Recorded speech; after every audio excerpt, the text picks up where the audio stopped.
भगवान शिव और माता पार्वती के पुत्र कार्तिकेय की पत्नी छठी मैया है। पौराणिक कहानी के अनुसार प्रियव्रत के पुत्र का जब कम उम्र में ही देहांत हो गया था तो छठी मैया ने राजा की पूजा से प्रसन्न होकर उनके पुत्र को जीवित करके दीर्घायु होने का आशीर्वाद दिया था। इस कारण से छठी मैया बांझन दंपति की संतान की प्राप्ति की इच्छा को पूरी तो करती ही है, साथ ही संतान की आयु भी लंबी होती है। यह पर्व भगवान सूर्य और छठी मैया को समर्पित है, जिन्हें जीवन, ऊर्जा और स्वास्थ्य का स्रोत माना जाता है। छठ मैया की कथा प्राचीन समय से हिंदू धर्म में प्रचलित है और इसकी कई कथाएं हैं जो इस पर्व की महिमा को दर्शाती है। राम, सीता और सूर्य पूजा की कथा। पहली कथा भगवान राम और माता सीता से जुड़ी है। जब भगवान राम रावण का वध कर अयोध्या लौटे तो उन्होंने अपने राज्य की समृद्धि और खुशहाली के लिए सूर्यदेव की उपासना का संकल्प लिया। राम और सीता ने कार्तिक माह के शुक्ल पक्ष में सूर्यदेव की पूजा की। सीता ने छठ के अनुष्ठान के दौरान उपवास रखा और सूर्य को अर्घ्य दिया। माना जाता है कि इसी समय से छठ पूजा की परंपरा की शुरुआत हुई और इस दिन को भगवान राम और माता सीता के आशीर्वाद के रूप में मनाया जाने लगा। कर्ण और सूर्य पूजा की कथा। दूसरी कथा महाभारत के महान योद्धा कर्ण से जुड़ी है।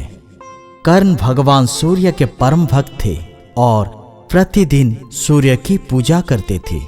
वे नदी के जल में खड़े होकर सूर्यदेव को अर्घ्य अर्पित करते थे। उनकी भक्ति इतनी गहरी थी कि उन्हें सूर्यपुत्र कहा जाता था और सूर्य ने उन्हें अद्भुत पूर्व शक्ति और प्रतिरक्षा की आशीर्वाद दिया था। कर्ण के सूर्य पूजा के इस विधान को देख लोग उनकी पूजा पद्धति से प्रेरित हुए और सूर्योपासना की यह पद्धति धीरे धीरे छठ पर्व के रूप में विकसित हो गई। द्रौपदी और पांडवों की कथा। एक अन्य कथा महाभारत की द्रौपदी और पांडवों से जुड़ी है। जब पांडव अपना राज्य हार गए थे और वनवास में थे तब द्रौपदी और पांडवों ने छठी मैया की आराधना की और उनसे अपनी कठिनाइयों से मुक्ति की प्रार्थना की। छठी मैया की कृपा से पांडवों को पुनः राज्य प्राप्त हुआ। इस कारण छठ पूजा को कठिनाइयों से मुक्ति और समृद्धि प्राप्ति के लिए भी महत्वपूर्ण माना जाता है। छठी मैया का स्वरूप और माता षष्ठी की कथा। छठी मैया का संबंध मातृत्व और संतान की रक्षा से भी है। हिंदू धर्म में माता षष्ठी को बच्चों की रक्षा करने वाली देवी माना जाता है। कहा जाता है कि छठी मैया संतान की रक्षा और उसे सुख समृद्धि प्रदान करती है। इसीलिए महिलाएं छठ मैया का व्रत रखकर अपनी संतानों के लिए दीर्घायु, स्वास्थ्य और समृद्धि की कामना करती है। सृष्टि की रचना और प्रकृति देवी की कथा। एक अन्य कथा के अनुसार जब सृष्टि की रचना हुई थी तो ब्रह्मा जी ने प्रकृति की देवी का आह्वान किया, जिनका नाम षष्ठी था। उन्होंने उन्हें सभी प्राणियों की संतानों की रक्षा का दायित्व सौंपा। इस कारण छठी मैया को संतान प्राप्ति, उनकी सुरक्षा और खुशहाली की देवी माना जाता है। तब से ही छठी मैया की पूजा की परंपरा शुरू हुई। इन सभी कथाओं में एक समान तत्व है, सूर्यदेव की आराधना और छठी मैया का पूजन। छठ पूजा की ये कथाएं हमें यह सिखाती है कि श्रद्धा, विश्वास और संयम से किया गया उपवास न केवल हमें आत्मिक शांति देता है बल्कि जीवन में सुख, समृद्धि और सफलता का मार्ग भी प्रशस्त करता है। छठ पूजा का अनुष्ठान 4 दिनों का होता है, जिसमें श्रद्धालु कठोर उपवास रखते हैं।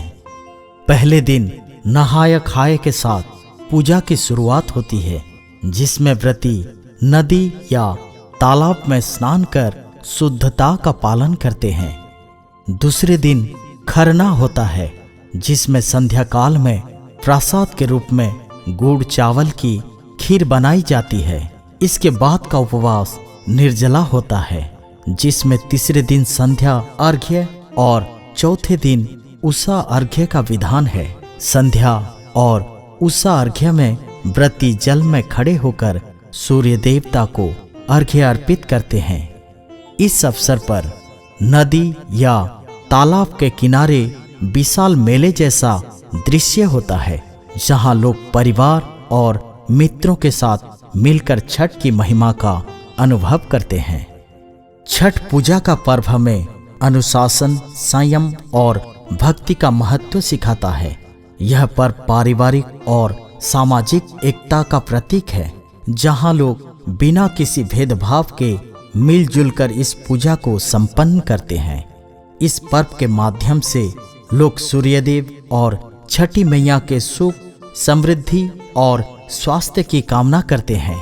छठ पूजा हमारी सांस्कृतिक धरोहर का हिस्सा है, जो हमें जीवन में आध्यात्मिकता और प्रकृति के महत्व को समझने का अवसर प्रदान करती है।